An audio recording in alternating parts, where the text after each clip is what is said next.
Hey everybody, welcome to another episode of Random Chatter. This is our review show, number 355, recorded on August 8th, 2021. This is National Cat Day, guys. I think you guys should know that. Is it National Cat Day?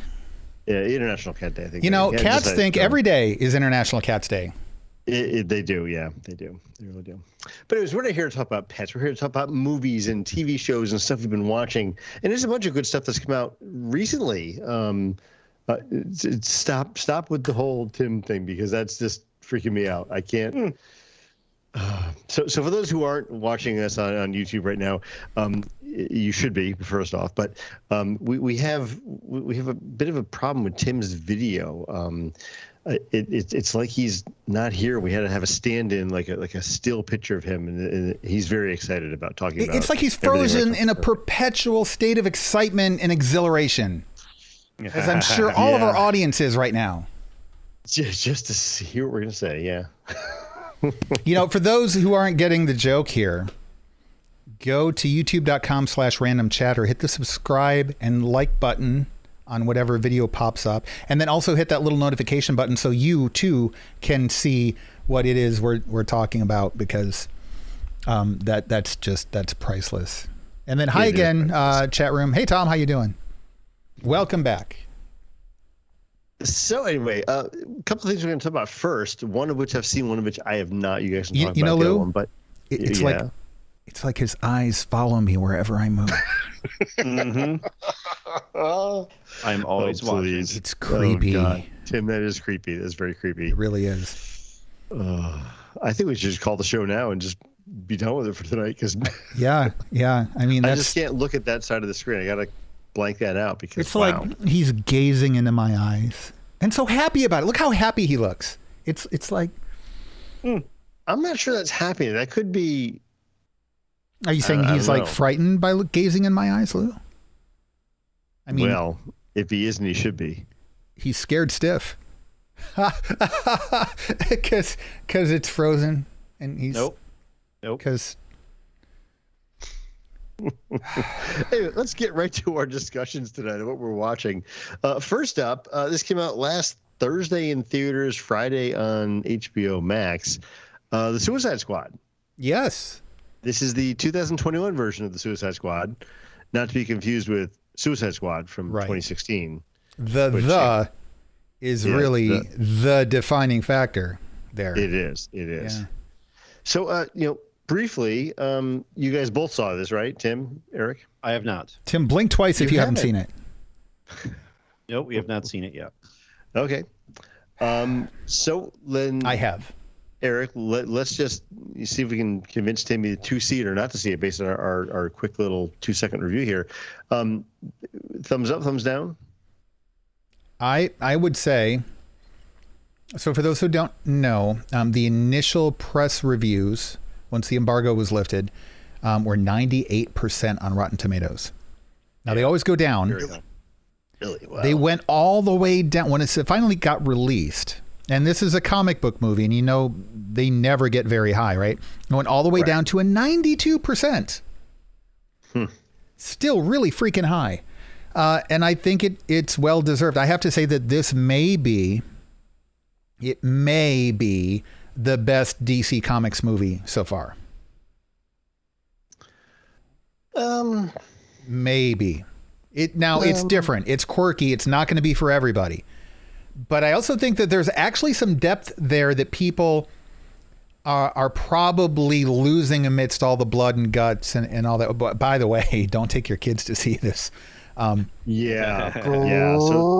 Graphic, said Tony the Tiger. Yep. Yeah, I mean, I'll say this now. I don't think I've liked it as much as you did, Eric, but and I'm looking forward to talk about this on Movie Chatter this week. I am too now. And Tim looks very excited to hear about it. Look at that. It was a good movie. They did some cool things with this that were out of the ordinary. Jumping around in time a little bit here and there, and kind of the story didn't flow linearly, but it was like the big bad at the end was. I'm like, really? Yeah. Don't say anything, because there's an aspect of it that Tim really likes already. and doesn't know. And we'll just leave it at that. Okay. Yeah. But yeah, was it a good movie for DC? Yes, they needed to pull off something like this where they had a good showing and people, were enjoying the movie. Well, let's be a little more specific, because like right now, a good movie for DC still doesn't set the bar very high. Well, in most people's that's eyes, where I'm at. I don't think this. I mean, do I think this is on par with what I've seen from Marvel? No. Was it good? Yeah. I mean, and I don't think the other Disney stuff, the other DC stuff was that bad. Okay. So I don't. Point of reference there. That's good. Their stuff is horrible. I like the other I keep saying Disney. Sorry, it's kind of funny. We had a big long discussion about the Disney parks. Warner Brothers is very pissed at you right now. They are, though they're not going to care. They don't listen to me anyways. But if they want to give me some money to go see their stuff or something, maybe let me know. Review your stuff. But it was, their stuff has always been good to me. I thought it was decent. I mean, I didn't think the first Suicide Squad was that horrible. I mean, okay, it wasn't great, but it wasn't horrible. I thought that you could almost tell the scene where Warner Brothers execs stepped in and said, "Hey, our last two movies sucked. We're going to change everything because we're panicking." And then you got the third act of the film. Like, I thought the first two acts were actually enjoyable. I really liked the first two acts. And the third act, I'm like, you've got to be kidding me. But, like about this one, I mean, so the blood and gore, and I'm not usually going to be squeamish. I'm not squeamish at all, but I was like, okay, that's a little over the top. Just a little bit over the top. I thought some of the character development was really good. I like the way they handled the characters. Yeah. With the exception of the Weasel. No, spoilers. Okay. Yeah, but I mean, he was always kind of like. I know, but we didn't need him there. He was a distraction. Well, I can't spoil anything. No, you can't spoil. Dang it! I can't even say the most basic of things. I mean, it's no surprise that. I mean, the movie's called The Suicide Squad. Not everybody gets out alive. So there are characters who make it through, characters who don't make it through. And of course, some people even had betting pools as far as who's going to make it and who wasn't. In the movie, yeah. And in fact, it was, very meta. It's actually referenced in the movie once. So I got to say, I get everything you're saying. But the violence was over the top and gratuitous, but there were certain points where they made it interesting too. And it wasn't, I think the important distinction for me is that it wasn't merely gratuitous. And I think that's an important distinction. I think that there were scenes, there's one, I think near the end of the first act. And again, I can't spoil anything, where like the scene goes through and then after the scene happened, you're like, oh, wow. Oh, that's even more messed up than I realized. And it's funny.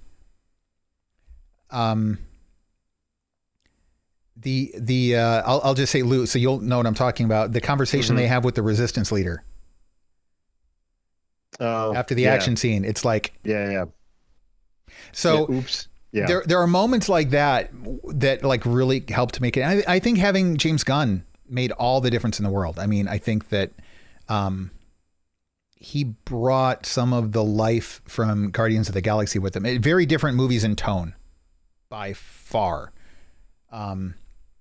So don't think you're getting a Guardians of the Galaxy in the DC universe here, because you're not. No. But he took things that shouldn't work and he made them work. I mean, some of the characters just ridiculous. And there was a lot of humor in this movie. There were a lot of really funny moments. Like, again, I'm not going to spoil anything. There's a couple of the characters that when they do their thing, it's just like, oh my gosh, that's like either hilarious or lame, making it hilarious or like whatever. I had a lot of fun with this movie. I had more fun with this movie than I have in a movie for a long time. There were a couple of parts where the pacing got a little tiny bit rough, but just for a little bit. For the most part, the pacing for the movie was good. And the action, I thought, worked. And like you said, what happened with the characters worked. And for me, that really made the movie. I really liked it. I think that I could argue. I'm not going to say it's the best DC movie, but I can say it would be really easy to argue that it is. It would not be difficult to make that argument. Now, whether you win or not, I don't know, but yeah, it's definitely like right up there. Like Snyder Cut, like it's amongst the best. And I would say it's as good as many of the Marvel movies. It's not as good as the best of the Marvel movies. It's as good as many of the good Marvel movies. So let me say this in regards to it versus Marvel. Now, no secret that I don't have a lot of the background that you two do in the comics for both DC and or Marvel. I don't know a lot of the characters in depth. I don't know a lot of the background stuff that happens and builds up to what these are. But I found the Marvel stuff much more accessible than this was, because these characters, I had no idea about them, and I had no idea about some of the ones in Marvel until I saw them in Marvel. But they felt more realistic, and I could get into their character a lot easier than I could in this movie. I mean, Polka Dot Man, the Weasel, Yeah. I mean, so how many characters? Great, but how many do you think were in this film? Like the super overall? villains? Yeah, like 15. 10 to 15. Yeah, 10 to 15 probably. Okay. Yep. So I will say that I know 1, 2, kind of 3, and I'll argue maybe 4, and that's it. You do not have to have a lot of knowledge of the DC universe or these specific characters going into it. Harley Quinn is the most notable one, and also probably the one people know the best. And if you don't know her, it's still okay. I would say she's the one that it would be helpful to know at least a little bit about, but I don't think you need it. So I think this is one of the situations where you're not really losing anything, in this case, Lou, by not having that comic book background. And you're right. And it's harder. That was my point. It's harder to connect to because they're villains. They're not the good guys. And so you're never going to connect to them on the same way you are with Marvel. And again, Marvel has better characters. And the best of the Marvel movies are top notch. This is not Infinity War. This is not Endgame. This is not Civil War. This is not Guardians of the Galaxy. But it's like when I look at, like Rat Girl or Polka Dot Man, it's like, okay, I mean, I get it, but I mean, what do you want me to get out of this? It's like, okay, I'll watch it, but it's not about. I could understand, when Rocket Raccoon came in Guardians. Okay, I can figure this out and kind of go with this. Yeah, okay. But there's one line in the movie though that sums up that element of the movie, and again, can't spoil anything. There's a flashback to when one of the characters was younger, and somebody says something to them, and I'm not going to spoil it, but I think you know what I'm talking about. I can kind of already see the gears going there. And I think that really sums up the movie. I don't think it's supposed to be those other things. Yeah. I think this is really like just this scraping the bottom of the barrel for characters. I mean, the Polka Dot Man. Like and I forget, like, well, I don't even want to spoil the slightest thing about this movie. There's one character who has like the most ridiculous name in all of comic books and the most ridiculous power. And it's funny, but that's the whole point. They're scraping the bottom of the barrel and then yet somehow supposed to make something out of this anyway. And it's kind of the ultimate underdog story with superhero stuff, to the point where they're not even heroes, they're villains. And yet they're like, they have to be heroes.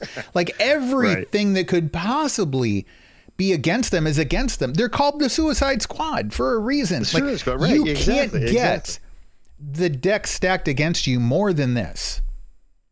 And then if you look at the final villain, which we won't, again, like that's the ultimate, like, no, you're done. Just kiss the world goodbye. There's nothing left.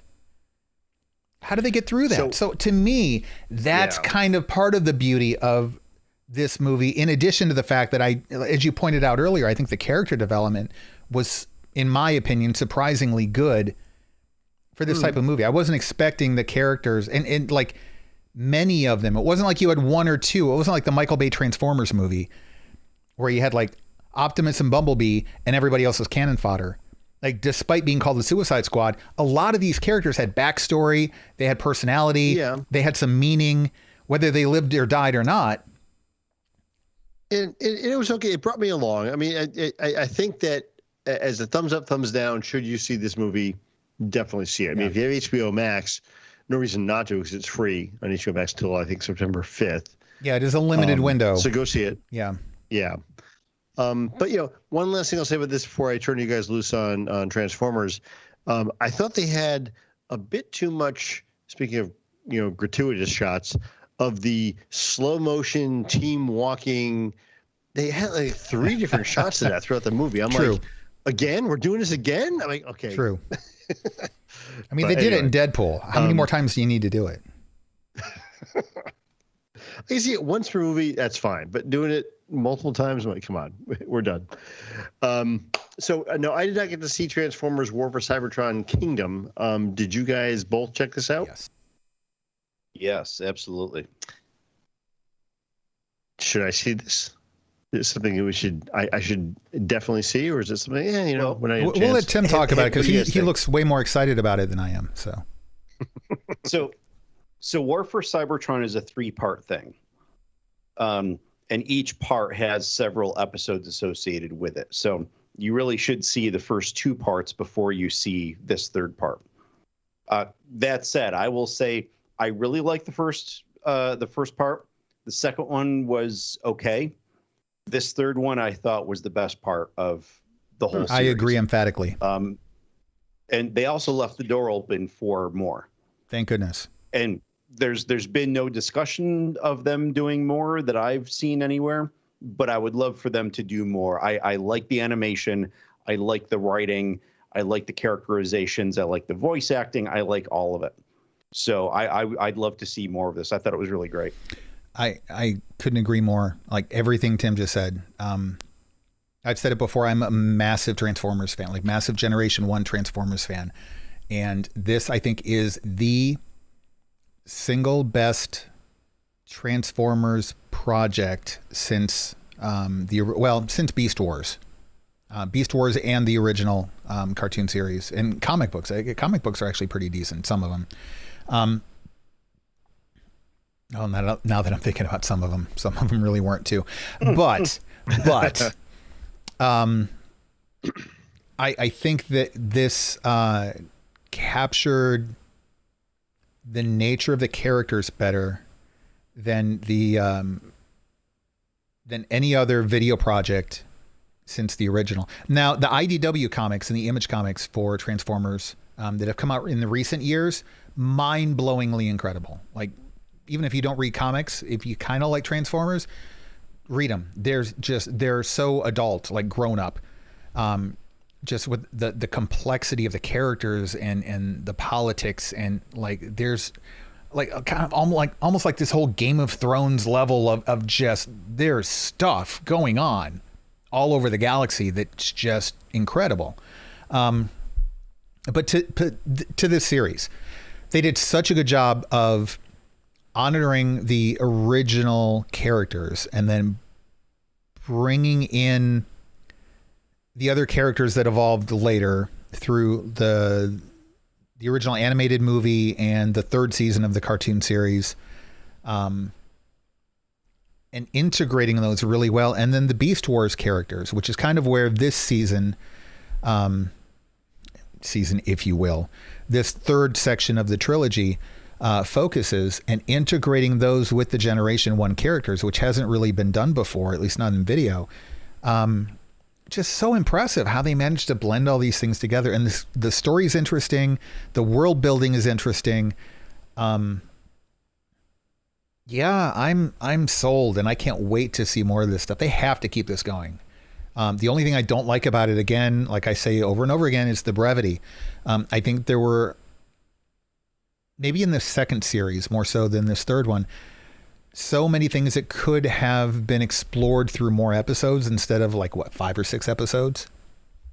Yeah. I mean, they could have easily done 10. I think it's a shame they didn't do 10. I think they missed some opportunities.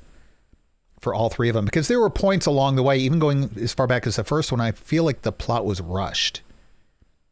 I feel like they tried to do too much too fast, and they really needed to let it breathe a little bit. Which may have actually led to the second part of the series to kind of be a little confusing, because they were trying to like sprint through the whole thing. And it was one of those, like, you look away for a moment and you look back and you're like, wait a minute, how the hell did we get here? And not just figuratively, there were a few parts where I had to like back up. I'm like, oh, wait a second, I went to get a drink. Let me go back.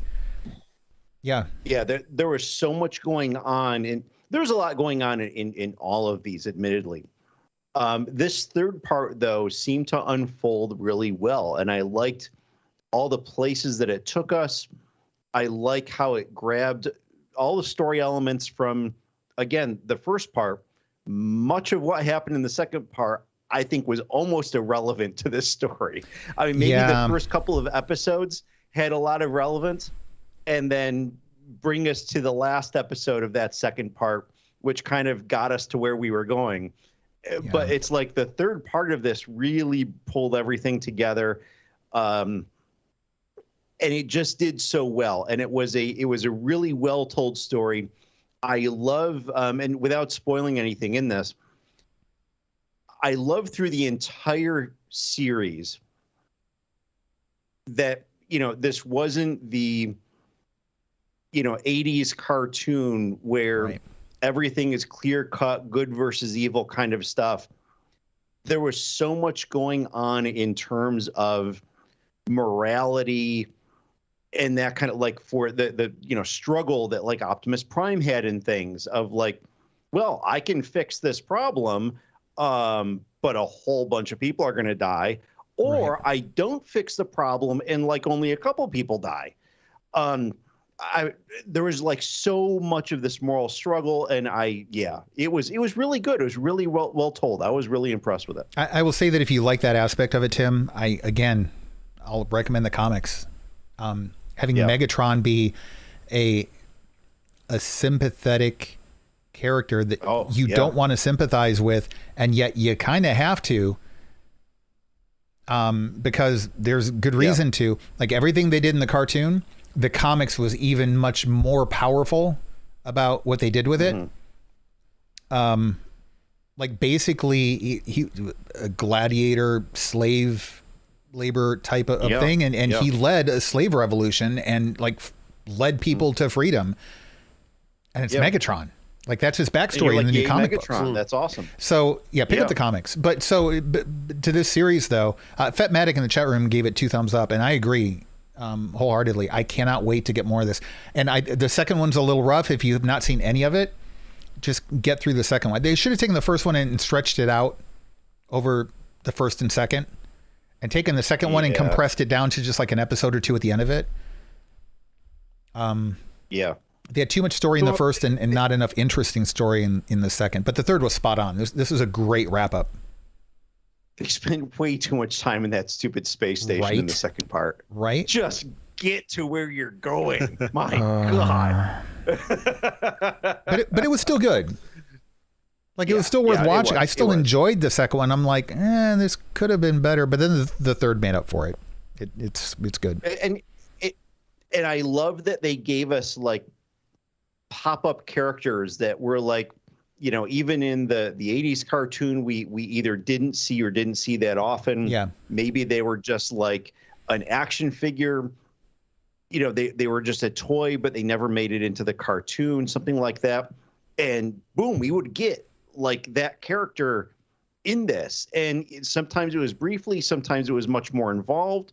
It was really surprising. I mean, they kind of took everything off the table and said, okay, let's rebuild the Transformers franchise. Yeah. And it was cool. It was really well done. Very. Yeah. So that's it, Lou. Well, cool. That sounds good. I watched the first series, but I haven't seen anything after that, so I should really go back and watch the second. As much as we're kind of tearing it apart a little bit, it's still worth watching. Yeah. It's still good. It's still relevant. It's just merely good. Yeah. Okay. Yeah. Merely good. Okay. The third one, though, it's worth sitting through the second to get to the third without question. Okay, sounds good. Let's see. I've only got one other thing myself, so I'll get that out of the way right now. My girlfriend was in a movie that was released on Netflix this year.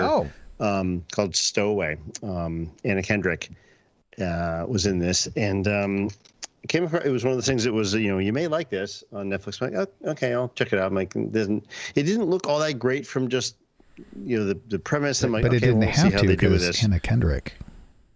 Exactly. So it's like, well, I'll give it the old college try from that. When Lou realized that Anna Kendrick was in it, he had a surprised look, just like I have. Just like that. And he immediately went into Netflix and said like, excited. Even though he hadn't seen it yet. I don't think it was quite that Hit excited. That thumbs up button. Maybe. So, premise of this is a space mission to Mars, I believe. To Mars. 3 people on a ship, and the beginning was a little rough. I didn't think the way they filmed it was that believable. It's like, okay, well, I'll stick with it for a bit because Anna Kendrick. I should also mention that Daniel Day Kim was in this as well. And I forget who the other actress was that played the commander. But anyways, the 3 of them are there, and then as they're underway, they realize they have a stowaway on board. And then, of course, you've got the whole thing of it's a 2-year mission to Mars, and they have supplies for 4 people, and yada yada yada. And first, you think that's all it's going to be, but it got deeper than that. The story went a lot farther. I won't go into more detail because I think it's worth seeing, and it's a good evolution of the way the story progresses. So I think you'll if you watch that, it'll be a good surprise to see how things turn out. But I think all in all, it was directed really well. The actors did a good job in their roles, and the story was pretty well defined. I was pretty happy with everything about it. So, I'm a big space nut to begin with, and I'm actually listening to a space novel at the same time right now. So I had a lot of space stuff going on in the last week. I'm listening to Delta V. Eric, you and I talked about that a while ago. Yeah. But it's definitely something I would recommend seeing. If you have Netflix, there's no reason not to. It's on there, and go check it out. Stowaway with Anna Kendrick and Daniel Day Kim. Cool. That's all for me. Tim, you got some other stuff in there. What else you got? Yeah, so I saw Masters of the Universe, which I think, Eric, you spoke about this last week, right? Last week or the week before. I think a week before. Yeah. Mm-hmm. This is the Kevin Smith continuation. Yeah. I enjoyed this. I thought the first episode, I was kind of looking at my television a little bit funny. Yeah. Through the first episode, like what are you doing? Where are you going with this? What exactly is happening? And then this unveiled like a really interesting and unique story that I completely didn't expect. I love that they had the opportunity to explore other characters in this world because fundamentally they knocked out 2 of the main characters for much of the series. And it was like, wow, that's pretty big. And that's a bold move for them to do as well. I liked it. I thought it was really good. They also very much left the door open for a second season of this. They almost made it mandatory. Yeah, they kind of did. It's like you can't end something like that. Yeah. Without going into more. Fans will riot.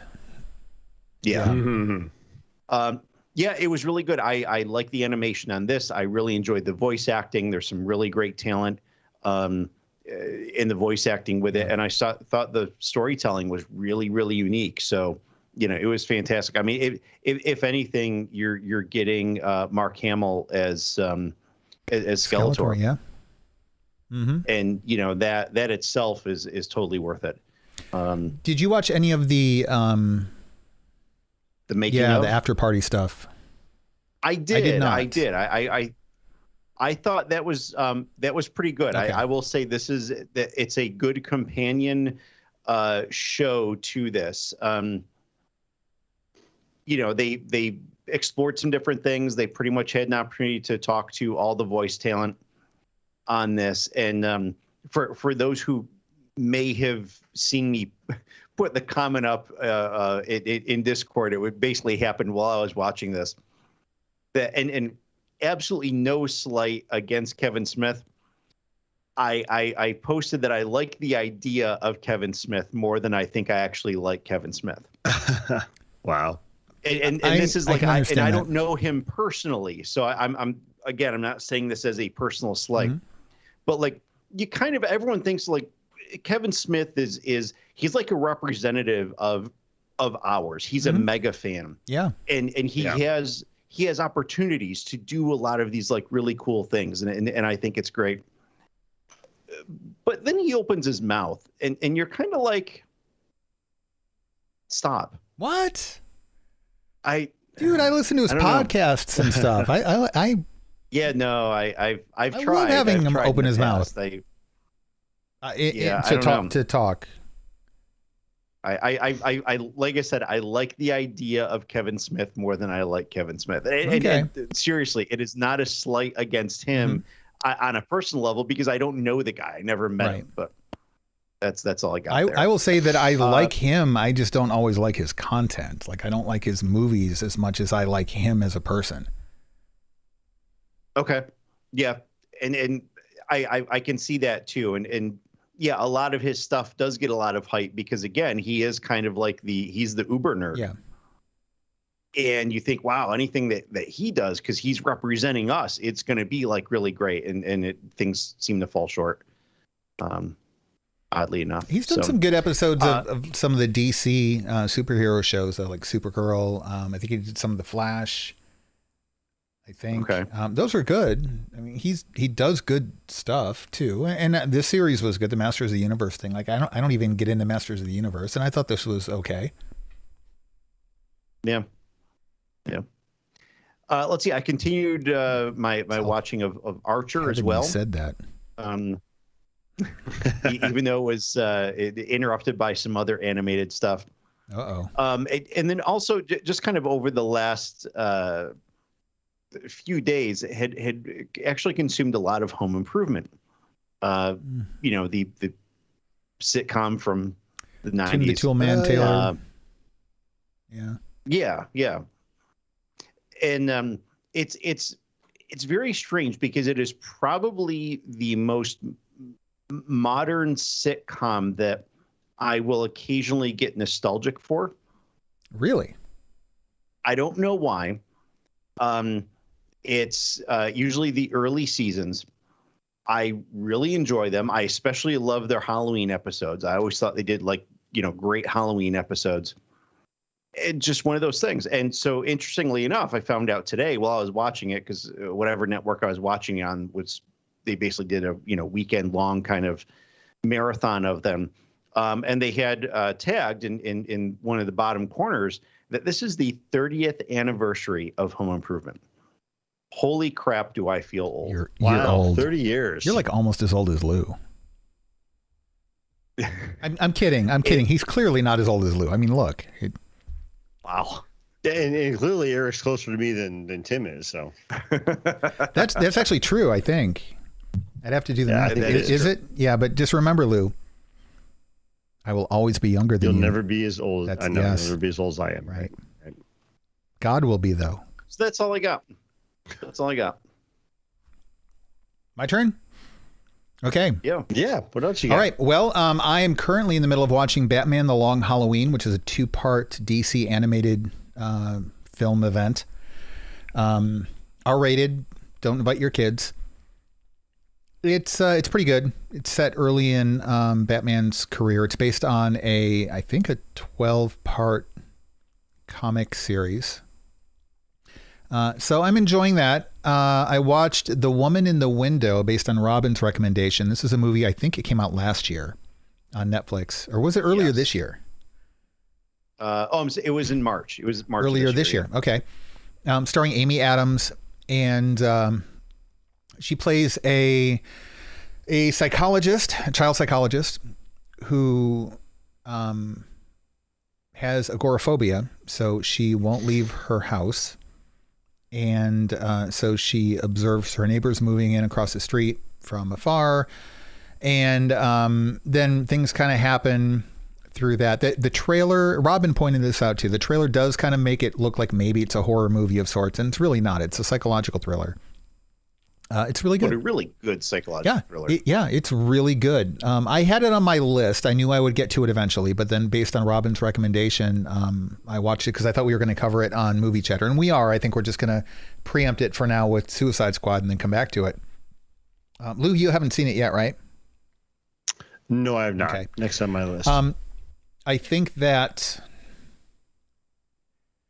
So it's a good movie. It's well done. The craftsmanship of it is phenomenal. But I think you have to appreciate certain things in order to appreciate the movie. Either number one, you have to have a good understanding of psychology, phobias, traumas, etc.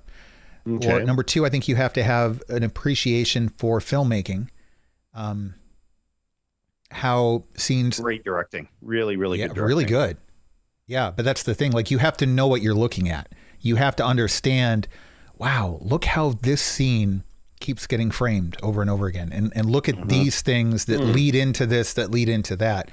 And look at the perspective of this shot and stuff. Like, there's so much on display about the director. If you have, and I'm not an expert on the directing aspect of filmmaking, but I know a little bit about it. And you need to know a little bit about it to really understand the craftsmanship of what you're looking at. Yeah. So that being said. Yeah. Very, very well done. Yes. So it's well done. I just don't know that everybody will understand how well done it is. Like, I don't think it's kind of the pearls before swine sort of thing. I don't know that everybody's really going to appreciate it at the same level. But that being said, I still think it's a solid psychological thriller. I think it's interesting. I think a lot of people are going to walk away from it saying, oh, yeah, okay. Yeah, that was actually pretty good. And then they're going to walk away and never think about it again. But, you know, for what we do and we talk about why a film is good, I think it's a really, really well-made film. So I'm curious as to what Lou's going to think of it.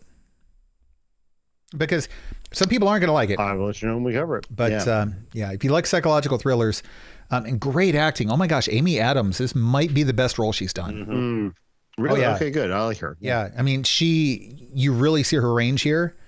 I mean, everything except maybe comedy in this, which, you know, you can watch the Muppet movie if you want to see her doing comedy. Otherwise, solid role for her. What else? Oh, and I started being the sports nut that I am. I started watching Ted Lasso because I got tired of hearing about it over and over and over again.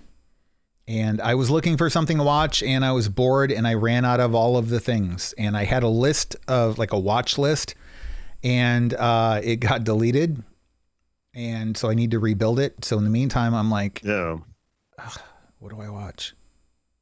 So I tried it out. I'm like maybe 4 episodes into it. And it's a really good show. I don't know.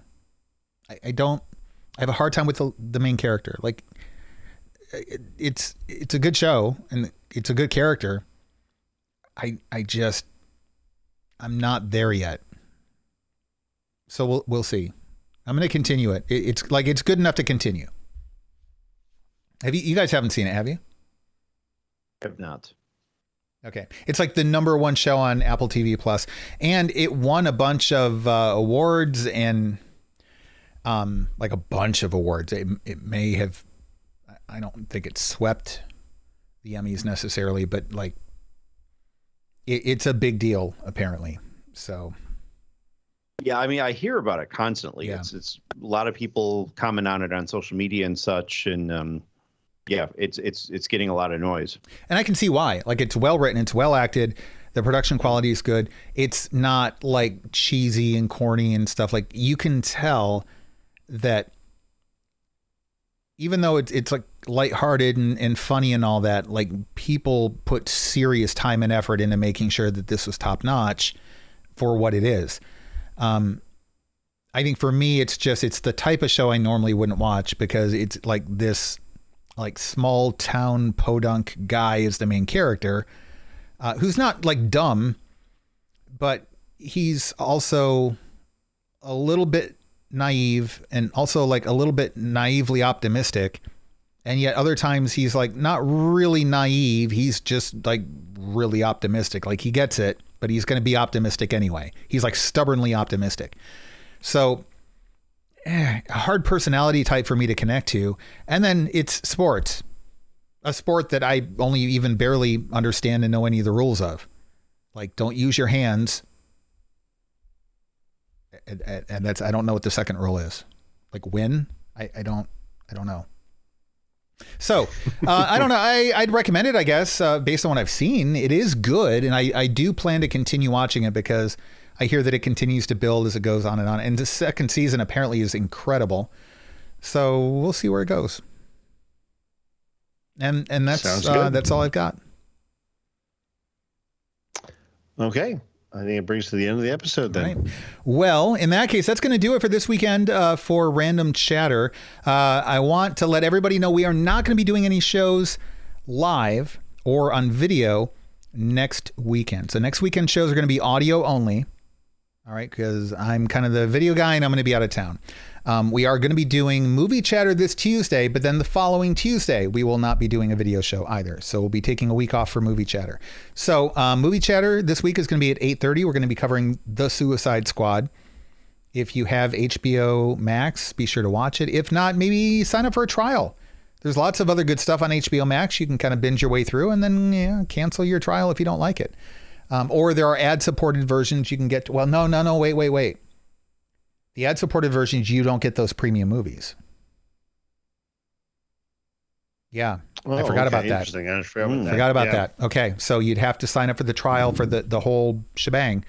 But a lot of good stuff there. And this movie was, I think it was really good. So we're going to cover that this week, Tuesday night, 8:30 p.m. Eastern Time on Movie Chatter. And then we're taking a week off from there for the live shows. In the meantime, though, head over to randomchatter.com. You can find all of our podcasts there. We have a lot of podcasts that are not on video that you should be listening to. All right. So be sure to check those out. But for the ones that are on video, head over to youtube.com/randomchatter. Hit the subscribe button. If you like us, hit the like button too, and hit that little bell button so you get the notifications of when we go live with new shows. And then don't forget to go to randomchatter.com/discord. And randomchatter.com/escape hatch. That's the Discord server that we're on right now. And let us know what you think of any of the things we discussed in this episode. And that is going to do it for this week for Random Chatter. Be sure to tune in Tuesday night. And until then,